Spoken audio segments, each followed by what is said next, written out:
राधे राधे मेरे प्यारे भाइयों बहनों माताओं माँ बंधुओं। संस्कार की बातें चैनल में आपका स्वागत है। बंधुओं, आज मैं अपनी वीडियो में आपको सुनाने जा रही हूँ महालक्ष्मी व्रत कथा।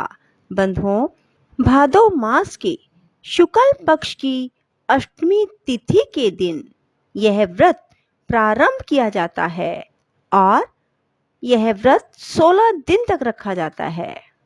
इस दिन प्रातःकाल जल्दी उठें, स्नान आदि से निवृत्त होकर महालक्ष्मी की पूजा करें। इस दिन 16 सूत के धागों का डोरा बनाया जाता है और उसमें 16 गांठ लगाई जाती हैं।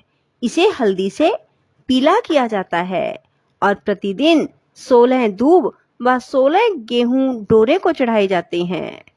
और आश्विन कृष्ण पक्ष की अष्टमी के दिन उपवास रखकर मिट्टी के हाथी पर श्री महालक्ष्मी की प्रतिमा स्थापित कर पूजा की जाती है। इस प्रकार श्रद्धा भक्ति सहित महालक्ष्मी का व्रत पूजन करने से मनुष्य को राजलक्ष्मी की प्राप्ति होती है। बंधुओं, यदि आपने YouTube चैनल संस्कार की बातें अब तक सब्सक्राइब नहीं किया तो जरूर करें और बेल आइकन दबाना ना भूलें ताकि आपको हमारी आने वाली सभी वीडियोस की जानकारी सबसे पहले हो सके। बोलो लक्ष्मी माता की जय हो। महालक्ष्मी नमस्तुभ्यं, नमस्तुभ्यं सुरेश्वरी, हरि प्रिये नमस्तुभ्यं, नमस्तुभ्यं दयानिधे। महालक्ष्मी व्रत कथा। एक समय महर्षि श्री वेद व्यास जी हस्तिनापुर पधारे। उनका आगमन सुन महाराज धृतराष्ट्र उनको आदर सहित राजमहल में ले गए। स्वर्ण सिंहासन पर विराज कर चरणोदक ले उनका पूजन किया। श्री व्यास जी से माता कुंती और गंधारी ने हाथ जोड़कर प्रश्न किया, हे महामुने, आप त्रिकालदर्शी हैं, अतः आपसे हमारी प्रार्थना है कि आप हमको कोई ऐसा सरल व्रत और पूजन बताएं जिससे हमारा राज्य लक्ष्मी, सुख संपत्ति, पुत्र पौत्र आदि व परिवार सुखी रहे। इतना सुन श्री वेद व्यास जी कहने लगे, हम एक ऐसे व्रत का वर्णन करते हैं जिससे सदा लक्ष्मी जी का निवास होकर आपके घर में सुख समृद्धि में वृद्धि होती रहे। यह श्री महालक्ष्मी जी का व्रत है जिसे भादो मास के शुक्ल पक्ष की अष्टमी को शुरू किया जाता है और आश्विन कृष्ण अष्टमी तक किया जाता है। हे महामुने, इस व्रत की विधि मैं आपको विस्तार पूर्वक बता रही हूँ। जब व्यास जी बोले, हे देवी, यह व्रत भाद्रपद शुक्ल अष्टमी से प्रारंभ किया जाता है। इस दिन स्नान करके 16 सूत के धागों का डोरा बनाएं, 16 गांठ लगाएं, हल्दी से पीला करें, प्रतिदिन 16 दूब व 16 गेहूं के डोरों को चढ़ाएं। आश्विन कृष्ण अष्टमी के दिन उपवास रखकर मिट्टी के हाथी पर श्री महालक्ष्मी जी की प्रतिमा स्थापित कर विधि पूर्वक पूजन करें। इस प्रकार श्रद्धा भक्ति सहित महालक्ष्मी जी का व्रत पूजन करने से आप लोगों की राज्य लक्ष्मी में सदा अभिवृद्धि होती रहेगी। इस प्रकार व्रत का विधान बताकर श्री वेद व्यास जी अपने आश्रम को प्रस्थान कर गए। इधर समय अनुसार भाद्रपद शुक्ल अष्टमी से गंधारी और कुंती अपने अपने महलों में नगर की स्त्रियों सहित व्रत का आरंभ करने लगी। इस प्रकार 15 दिन बीत गए। 16वें दिन आश्विन कृष्ण अष्टमी के दिन गंधारी ने नगर की सभी प्रतिष्ठित महिलाओं को पूजन के लिए अपने महल में बुलवा लिया। माता कुंती के यहाँ कोई भी महिला पूजन के लिए ना आई। साथ ही माता कुंती को भी गंधारी ने ना बुलाया। ऐसा करने से माता कुंती ने अपना बड़ा अपमान समझा। उन्होंने पूजन की कोई तैयारी नहीं की एवं उदास होकर बैठ गई। जब पांचों पांडव युधिष्ठिर, अर्जुन, भीम, नकुल और सहदेव महल में आए तो कुंती को उदास देखकर पूछा, हे माता, आप इस प्रकार उदास क्यों हैं? आपने पूजन की तैयारी क्यों ना की?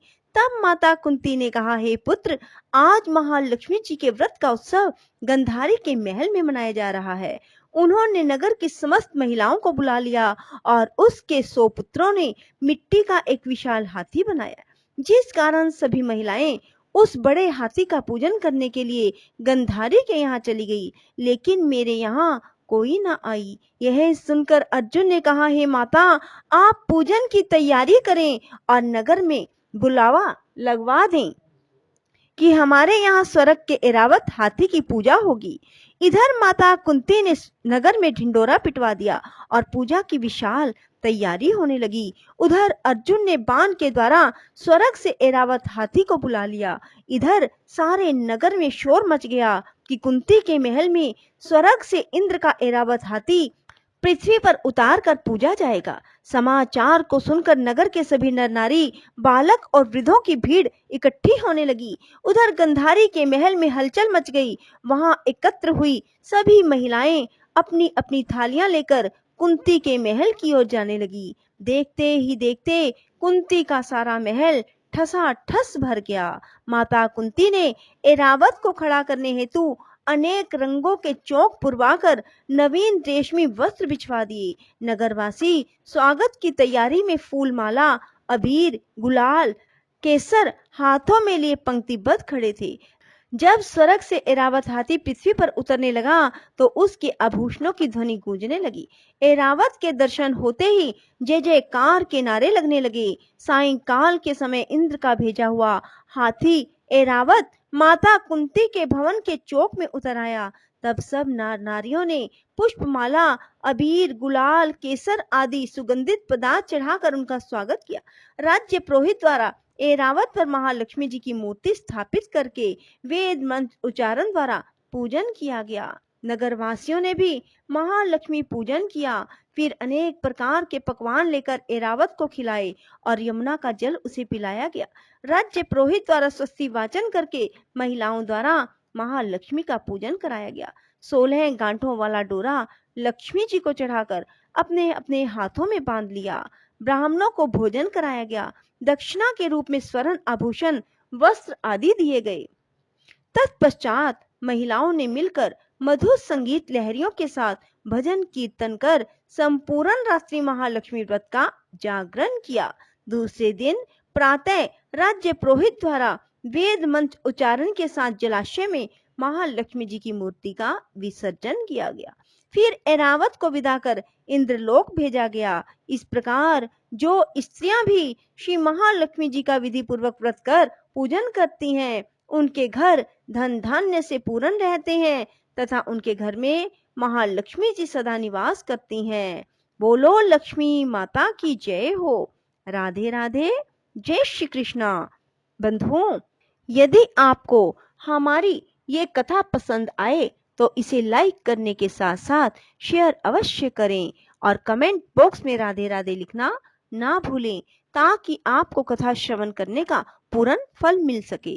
बोलो महालक्ष्मी माता की जय हो।